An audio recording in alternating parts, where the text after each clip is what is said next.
Hello students, welcome back to my channel maths flex and आज हम पढ़ने वाले हैं क्लास 9th का सर्कल चैप्टर और ये है पार्ट 1।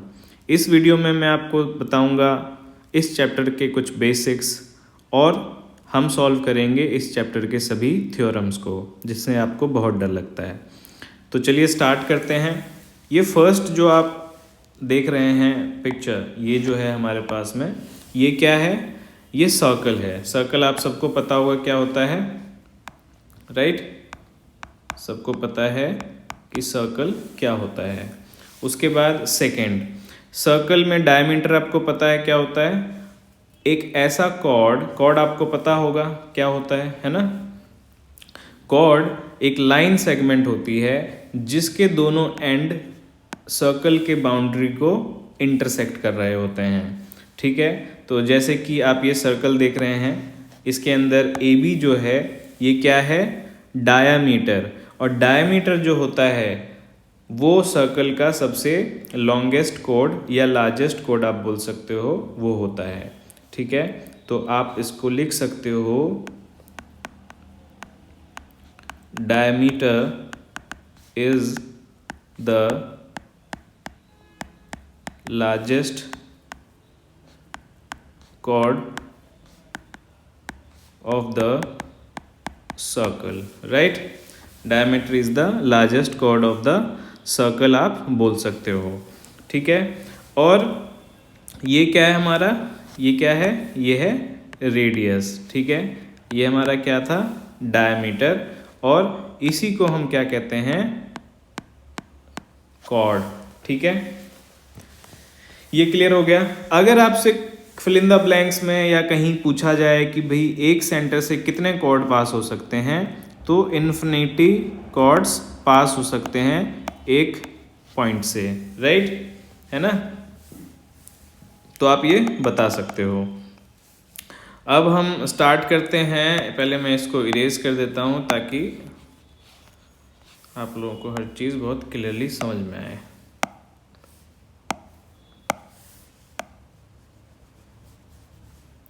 चलिए अब नेक्स्ट पार्ट पे चलते हैं। नेक्स्ट पार्ट क्या है हमारा? मैंने यहाँ पर ये फिगर ड्रॉ करके रखा हुआ है। इसके अंदर क्या है? आप देख रहे हैं कि A B is a chord, ठीक है। ए बी क्या है? ये जो है हमारा, ये क्या है? ये है कॉर्ड। और कॉर्ड ने क्या किया? सर्कल को दो पार्ट्स में डिवाइड कर दिया है। जो बड़ा पार्ट है उसको मेजर सेगमेंट बोलते हैं और जो छोटा पार्ट है उसको क्या बोलते हैं? Minor segment, right. उसके बाद यहाँ पर आप देख रहे होगे, यहाँ पर रेडियस मैंने ड्रॉ किया है, ए ओ और ओ बी, ठीक है। ए ओ और बी ओ आप बोल सकते हो। यहाँ पर ए ओ एंड बी ओ क्या है? रेडियस है, ठीक है। और यहाँ पर कोई कॉर्ड नहीं है।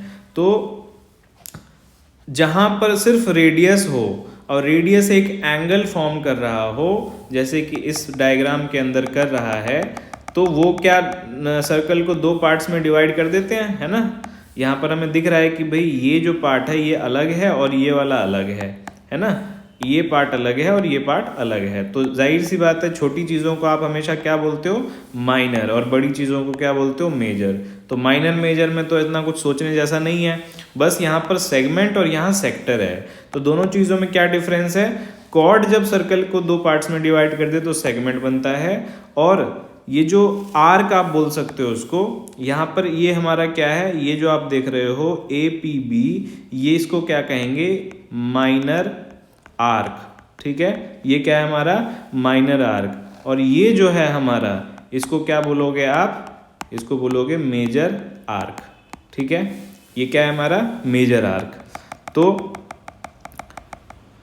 पता लग गया आप लोगों को कि सेक्टर और सेगमेंट कैसा होता है, ठीक है। जो सेपरेशन, सर्कल को अगर दो पार्ट्स में कॉर्ड डिवाइड कर दे तो सेगमेंट्स बनते हैं, और अगर सर्कल को आर्क डिवाइड कर दे तो क्या बनते हैं? सेक्टर, ठीक है।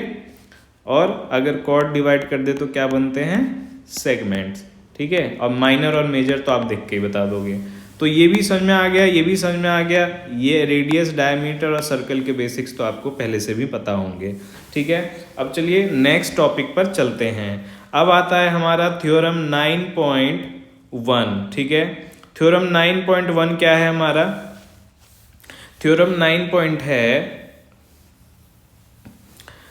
Equal chords of a circle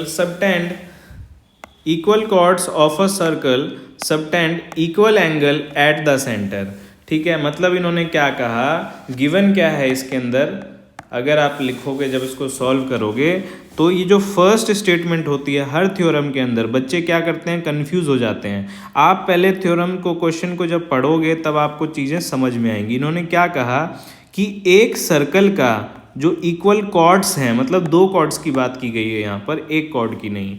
तो एक सर्कल के जो इक्वल कॉर्ड्स हैं वो सेंटर पर इक्वल एंगल सबटेंड करते हैं। तो गिवन क्या है, इन्होंने क्या बोला कि एक सर्कल में क्या है, इक्वल कॉर्ड्स हैं वो, जो कि गिवन है। तो गिवन में क्या लिखोगे आप,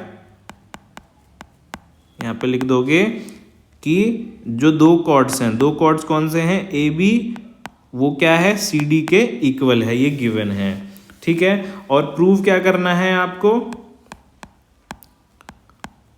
टू प्रूव प्रूव करना है angle x is equal to angle y, यही प्रूव करना है। ये जो एंगल है इस एंगल के इक्वल है। इन्होंने क्या बताया कि ये जो कॉर्ड है इस कॉर्ड के इक्वल है। ठीक है, और आपको अब ये बताना है कि अगर किसी सर्कल में दो इक्वल कॉर्ड्स हो तो जब दोनों इक्वल कॉर्ड्स ये जो एंगल सेंटर पे बनाते हैं ये इक्वल होते हैं, यानी कि एंगल x और एंगल y इक्वल है, ये आपको प्रूव करना है।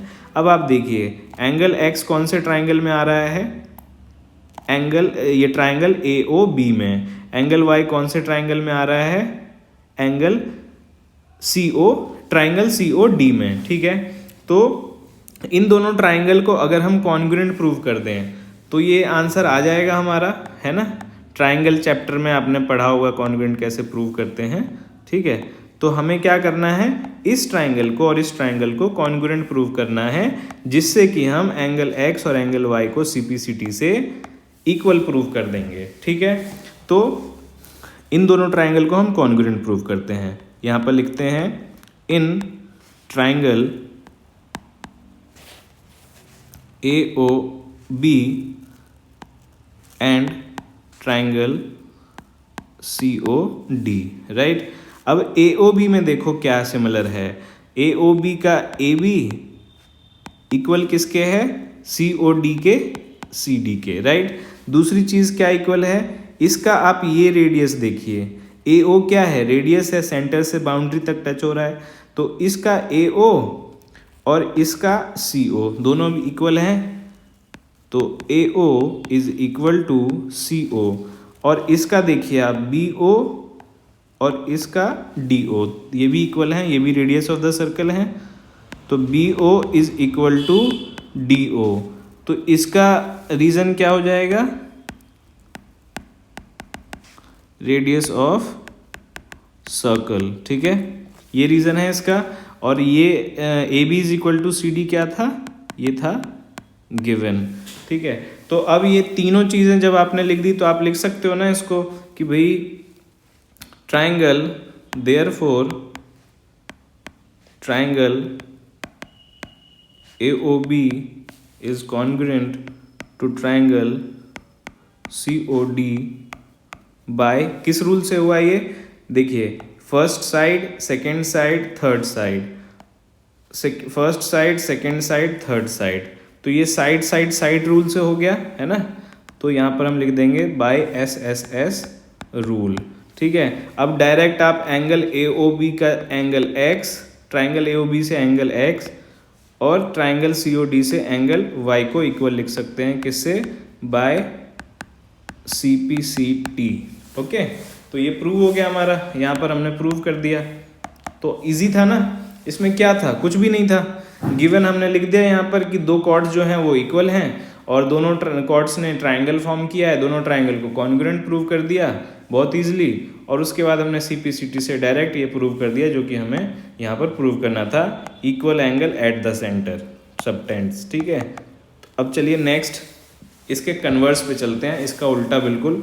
थ्योरम 9.2 में बोला गया है कि अगर angle subtended by the chords of a circle ये जो कॉर्ड्स हैं ये और ये, इन्होंने जो एंगल बनाया है सर्कल पे, अगर वो ही इक्वल हो, अगर वही इक्वल हो तो फिर कॉर्ड्स इक्वल होंगे या नहीं।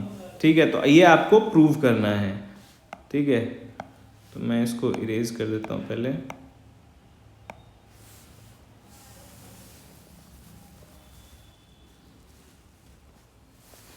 हाँ, तो अब क्या प्रूव करना है हमको ये प्रूव करना है, हमें ये गिवन है कि अगर angle subtended by a chord of a circle at the centre are equal, given है क्या है इसके अंदर, गिवन आपको गिवन है एंगल x जो है वो इक्वल है एंगल y के, राइट। और आपको प्रूव क्या करना है, आपको प्रूव करना है AB इक्वल है CD के, ये आपको क्या करना है, प्रूव करना है। तो सेम उसी तरीके से हम करेंगे, दो ट्राइंगल है हमारे पास में, दोनों को कॉन्ग्रुएंट प्रूव करेंगे। कैसे कॉन्ग्रुएंट प्रूव होगा ये, अब आप देखो, पहले हम इस ट्राइंगल की बात करते हैं। इस ट्राइंगल में AO, ठीक है, और इस ट्राइंगल में आप CO ले लो, दोनों सेम है। इस ट्राइंगल का BO, इस ट्राइंगल का DO, दोनों सेम है, क्योंकि ये सारे क्या है, रेडियस ऑफ द सर्कल। अब आपको ये गिवन है पहले से कि एंगल x और एंगल y भी इक्वल है, तो ये साइड, ये एंगल, ये साइड, ये साइड, ये एंगल, ये साइड, दोनों में साइड एंगल साइड से क्या हो गया, ये दोनों कॉन्ग्रुएंट प्रूव हो जाएगा। और कॉन्ग्रुएंट प्रूव होने के बाद में आप इसको CPCD से इक्वल प्रूव कर सकते हो। ठीक है, तो मैं उम्मीद करता हूँ कि ये आप खुद सॉल्व कर लोगे इसको। ठीक है, अब चलो नेक्स्ट क्वेश्चन पे चलते हैं। अब ये थ्योरम है 9.3, ठीक है। इस थ्योरम में क्या गिवन है, इस थ्योरम में बोला गया है कि the perpendicular from the centre, the perpendicular from the centre of a circle to a chord, मतलब एक लाइन है जो परपेंडिकुलर है सेंटर से कॉर्ड तक का, जो ये जो डिस्टेंस आया है, यानी कि मैं इसको नेम दे देता हूँ OP। ठीक है, तो OP जो है वो परपेंडिकुलर है और वो बाइसेक्ट कर देता है AB को, जिस कॉर्ड पे वो परपेंडिकुलर लाइन बनी हुई है। ठीक है, तो यहाँ पर गिवन क्या है, आपको गिवन क्या है, एक मिनट,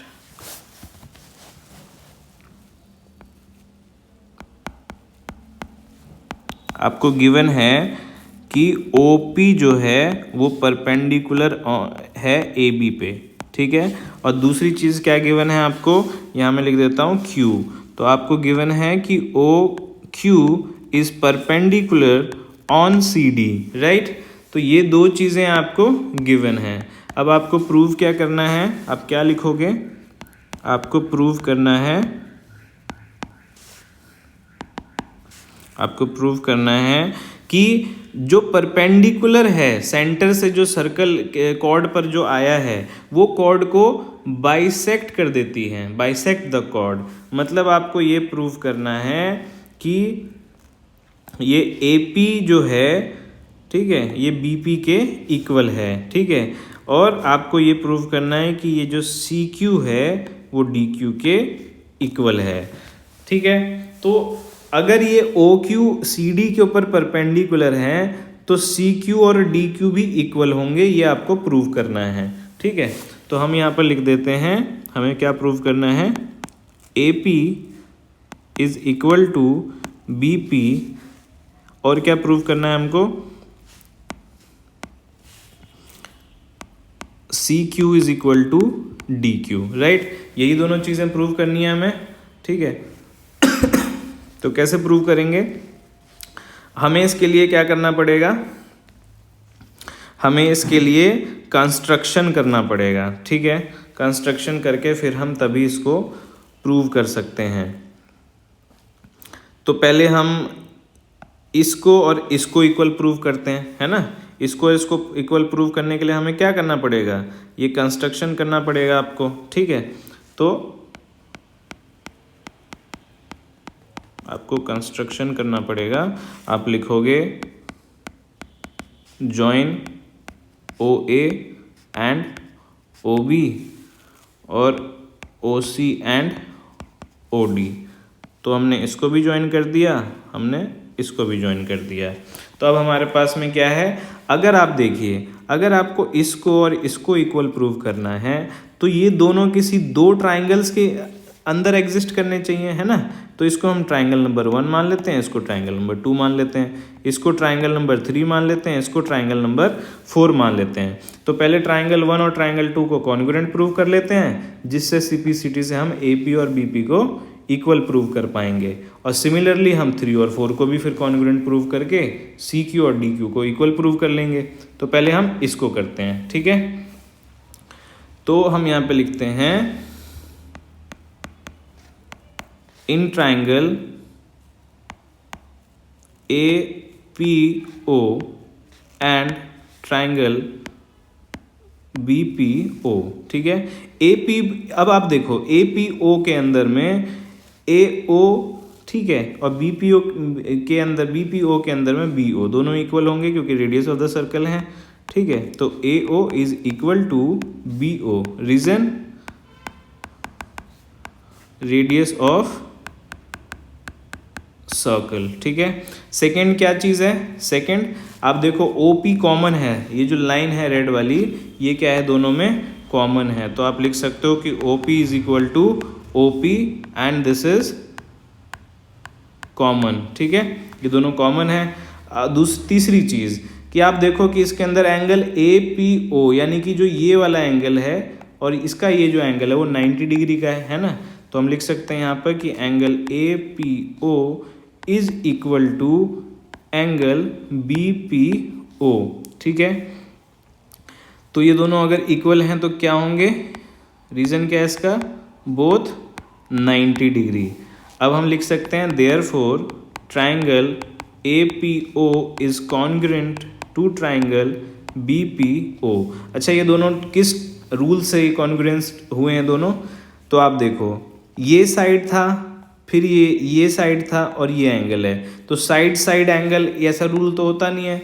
तो आप देखो राइट एंगल है, उसके अपोजिट में हाइपोटेनस है और ये साइड है, तो RHS रूल से ये हमारा कॉन्ग्रुएंट प्रूव हो गया। तो हम यहाँ लिख देंगे बाय RHS। क्या फुल फॉर्म होती है इसकी, राइट एंगल हाइपोटेनस साइड, ठीक है। तो इससे हमने इसको कॉन्ग्रुएंट प्रूव कर दिया। अब हम डायरेक्ट लिख सकते हैं यहाँ पर कि APO ट्राइंगल का AP इक्वल होगा BPO ट्राइंगल के BP से बाय CPCT, ठीक है। तो फर्स्ट हमने प्रूव कर दिया, सेकंड आपको CQ is equal to DQ prove करना है, ये आप खुद सॉल्व कर लोगे, ठीक है। इसी का हम कन्वर्स अगर देखें, ठीक है, कन्वर्स, तो अब मान लो कि 9.4 के अंदर लिखा हुआ है the line drawn through the centre of a circle to bisect a chord is perpendicular to the chord, ठीक है। तो एक सर्कल है, इन्होंने बोला कि दो कॉर्ड है यहाँ पर, एक लाइन जो सेंटर से जा रहा है, ठीक है, सेंटर से होके जा रहा है, बाइसेक्ट कर रहा है कॉर्ड को। मान लो यहाँ पर P मैंने लिख दिया, यहाँ Q लिख दिया, ठीक है, और ये A है, ये B है, ये C है और ये D है। तो मैंने लिख दिया कि इन्होंने क्या बोला, the line drawn through the centre of a circle to bisect a chord, मतलब एक लाइन सेंटर से बनाया गया कॉर्ड को बाइसेक्ट करने के लिए, ठीक है, वो क्या है, परपेंडिकुलर होता है कॉर्ड के ऊपर, ठीक है। मतलब गिवन क्या है कि ये जो कॉर्ड है वो बाइसेक्टेड है, मतलब AP जो है वो इक्वल है BP के, सिमिलरली CQ भी DQ के इक्वल है। अब आपको प्रूफ क्या करना है, ये जो है ये 90 डिग्री का है, ये जो है ये 90 डिग्री का है, तभी परपेंडिकुलर माना जाएगा, है ना। लास्ट में लिखा हुआ है कि परपेंडिकुलर टू द कॉर्ड। अगर किसी की इंग्लिश वीक हो, किसी को ना समझ में आ रहा हो कि गिवन क्या है और प्रूफ क्या करना है, तो आप सिंपल भाषा में आप ये समझो कि लास्ट में आपको लिखा होता है कि आपको प्रूफ क्या करना है और पहले लिखा होता है कि गिवन क्या है, ठीक है।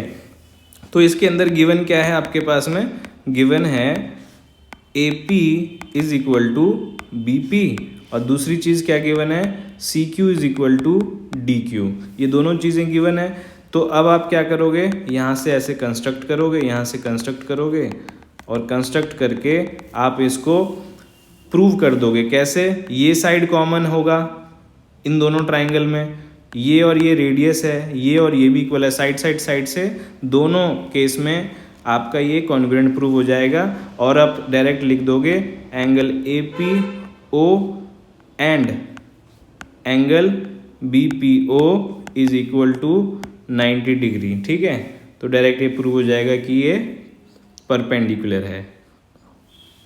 आई होप कि आपको ये समझ में अच्छे से आया होगा। अब थ्योरम 9.5 पर चलते हैं। अब आप ध्यान से देखो इसके अंदर क्या लिखा हुआ है। Theorem 9.5, theorem 9.5 says equal chords of a circle. Theorem 9.5 क्या कहता है? Equal chords of a circle means आपके पास दो कॉर्ड्स जो हैं सर्कल में वो इक्वल हैं, यानी कि ये गिवन है। Are equidistant from the centre, मतलब दो इक्वल कॉर्ड्स जो हैं वो सेंटर से इक्वल डिस्टेंस पे हैं। ये जो डिस्टेंस आप देख रहे हो फर्स्ट और ये सेकेंड, ये दोनों क्या है? इक्वल डिस्टेंस पे है।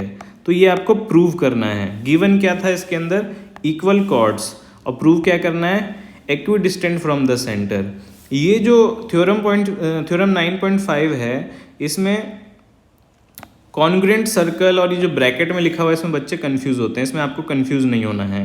ठीक है, तो अब आप देखो, अगर मुझे ये OP और OQ को इक्वल प्रूव करना है तो ये दोनों किसी दो ट्राइंगल में एग्जिस्ट करने चाहिए। तो मैंने ये कंस्ट्रक्शन किया, यहाँ पर ये कंस्ट्रक्शन किया, तो दो ट्राइंगल मेरे बन गए।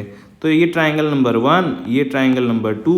मैं ट्राइंगल 1 और ट्राइंगल 2 को कॉन्ग्रुएंट अगर प्रूव कर दूं तो मेरा आंसर आ जाएगा। ठीक है, तो चलिए स्टार्ट करते हैं। मैं पहले क्या लिखूंगा? गिवन क्या है मेरे पास में।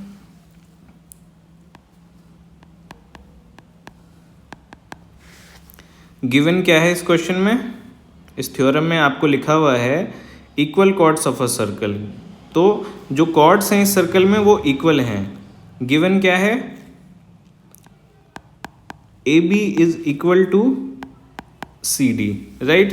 प्रूव क्या करना है?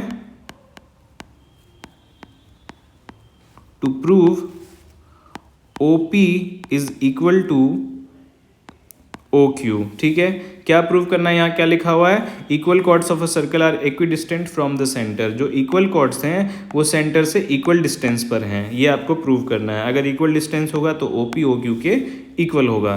तो ये कैसे प्रूव करेंगे? OP किस ट्राइंगल में आ रहा है और OQ किस ट्राइंगल में आ रहा है, दोनों ट्राइंगल को कॉन्ग्रुएंट प्रूव करेंगे। तो in triangle APO and triangle CQO, ठीक है, कैसे कॉन्ग्रुएंट प्रूव करेंगे? अब आपको ये पता है कि जो डिस्टेंस होता है सेंटर से सर्कल तक, कॉर्ड तक का, ठीक है, किसी भी सर्कल के अंदर सेंटर से कॉर्ड तक का जो डिस्टेंस होता है उसे परपेंडिकुलर माना जाता है हमेशा। ठीक है, और परपेंडिकुलर क्या करता है? कॉर्ड को दो इक्वल पार्ट्स में डिवाइड कर देता है। करेक्ट है ना? तो यहाँ पर भी क्या होगा? ये भी दो इक्वल पार्ट्स में यहाँ पर भी डिवाइड हो चुका है। करेक्ट है? ये समझ में आया कॉन्सेप्ट? अब आप सोचोगे कि इस थ्योरम 9.5 का जो क्वेश्चन है इसमें कहीं ये तो लिखा नहीं है कि OP परपेंडिकुलर है इस पर। तो आप एक एग्जाम्पल मैं आपको देता हूँ, आप वो समझो। मान लो कि एक रोड है, ठीक है, आप रोड के इस साइड खड़े हो और इस साइड कोई पर्सन A खड़ा है। ठीक है, A ने आपसे पूछा कि बताओ ये जो रोड है इसकी विड्थ कितनी है। ठीक है, मतलब यहाँ से यहाँ तक आने का जो डिस्टेंस है वो कितना है। तो आप ये शॉर्टेस्ट डिस्टेंस ही चूज़ करोगे। आप ऐसे करके घूम के आके ये वाला डिस्टेंस तो बताओगे नहीं, है ना ये वाला डिस्टेंस बताओगे। तो आप क्या बताओगे? जो सबसे शॉर्टेस्ट डिस्टेंस है। ठीक है, और शॉर्टेस्ट डिस्टेंस जो आपने चूज़ किया है वो क्या है? बिल्कुल सीधा है, बिल्कुल परपेंडिकुलर है, 90 डिग्री का एंगल बनाता है। तो इसीलिए ये कहीं भी अगर मेंशन नहीं भी है थ्योरम के अंदर कि ये जो OP है ये परपेंडिकुलर है या नहीं है, अगर बात ये की गई है कि डिस्टेंस फ्रॉम द सेंटर, तो जब भी डिस्टेंस की बात आती है तो वो हमेशा हम शॉर्टेस्ट डिस्टेंस ही प्रेफर करते हैं, ठीक है। जब भी डिस्टेंस की बात आती है तो हम हमेशा जो शॉर्टेस्ट डिस्टेंस होता है उसी को प्रेफर करते हैं, और शॉर्टेस्ट डिस्टेंस जो होता है हमेशा वो क्या होता है, परपेंडिकुलर, ठीक है। और परपेंडिकुलर क्या करता है, परपेंडिकुलर हमेशा बाइसेक्ट करता है कॉर्ड को, ठीक है। तो ये वाला कॉन्सेप्ट समझ में आया। तो इसलिए मैंने यहाँ पर परपेंडिकुलर का साइन बनाया, 90 डिग्री का साइन बनाया है, और ए पी बी पी और सी क्यू डी क्यू को सेपरेट कर दिया, दो इक्वल पार्ट्स में डिवाइड कर दिया है, ठीक है। तो अब नेक्स्ट, पहले मैं इसको इरेज कर देता हूँ। तो अब हम इन दोनों ट्राइंगल को कॉन्ग्रुएंट प्रूव करेंगे। ए पी ओ के अंदर आप देखिए कि क्या गिवन है, आप कैसे इस ए पी को सी क्यू के इक्वल प्रूव कर सकते हो, ठीक है। तो इससे पहले मैं एक और स्टेप हमें करना था, मैं यहाँ कर देता हूँ। आप जानते हो क्वेश्चन में गिवन है कि ए बी जो है वो सी डी के इक्वल है, तो हाफ ए बी भी हाफ सी डी के इक्वल होगा, है ना। और हाफ ए बी क्या है, यहाँ पर हमें किसकी ज़रूरत है, ए पी की, तो मैंने ए पी ले लिया, और हाफ सी डी क्या है, सी क्यू। तो अगर हाफ ए बी और सी डी इक्वल था तो हाफ ए बी भी हाफ सी डी के इक्वल होगा, और हाफ ए बी क्या है हमारा, ए पी, और हाफ सी डी क्या है, सी क्यू। तो इसको हम इक्वेशन 1 मान लेते हैं। उसके बाद आप ये वाला स्टेप स्टार्ट करोगे, ठीक है। तो यहाँ पर हम क्या लिखेंगे, ए पी ओ का ए पी, ठीक है, ए पी ओ का ए पी इक्वल है सी क्यू ओ का सी क्यू के, ठीक है। इसको हम क्या लिखेंगे, फ्रॉम इक्वेशन 1। उसके बाद हम क्या लिख सकते हैं कि angle A P O is equal to angle C Q O, क्यों, बोथ 90 डिग्री, ठीक है। उसके बाद ए ओ जो है वो इक्वल होगा सी ओ के, क्यों होगा equal, radius of the circle, ठीक है।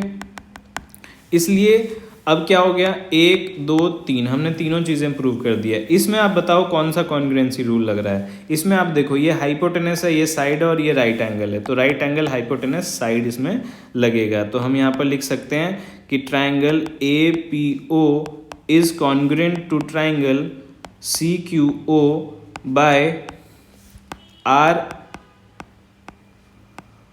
एच एस रूल, ठीक है। इस रूल से ये कॉन्ग्रुएंट प्रूव हो गया।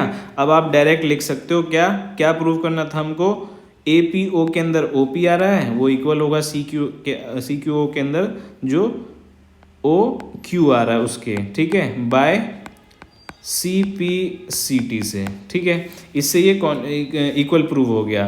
तो ये बहुत ईजी था। 9.5 देख के बच्चों को थोड़ा सा डर लगता है, बट ये डरने वाली कोई बात नहीं है, इसमें बहुत इजी और बहुत सिंपल है।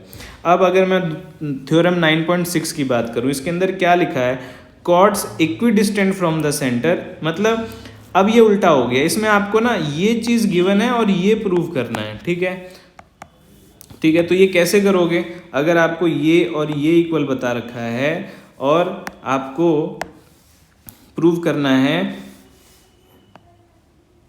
कि ये और ये इक्वल है, तो ये कैसे प्रूव करोगे आप, क्या इसका सॉल्यूशन है। तो इसके अंदर आप खुद दिमाग लगाओगे।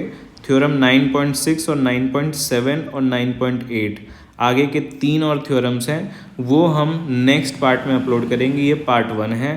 और अगर आपको सॉल्यूशन चाहिए अगले थ्योरम्स के मतलब बहुत इजी वे में, तो आप कमेंट ज़रूर करना, उसके बाद ही हम लोग नेक्स्ट पार्ट अपलोड करेंगे। तब तक के लिए बाय। इस वीडियो को अच्छे से पॉज करके पढ़ो। थ्योरम बिल्कुल भी टफ नहीं होता है, बस ये एक मिथ होता है दिमाग में हमारे कि हम थ्योरम से बहुत डरते हैं या ज्योमेट्रिकल चैप्टर से बहुत डरते हैं। तो अब आप अगर इस वीडियो को स्टार्टिंग से एंड तक देखोगे तो आपको कुछ भी टफ नहीं लगेगा, ईजिली सब समझ में आ जाएगा। तब तक के लिए बाय।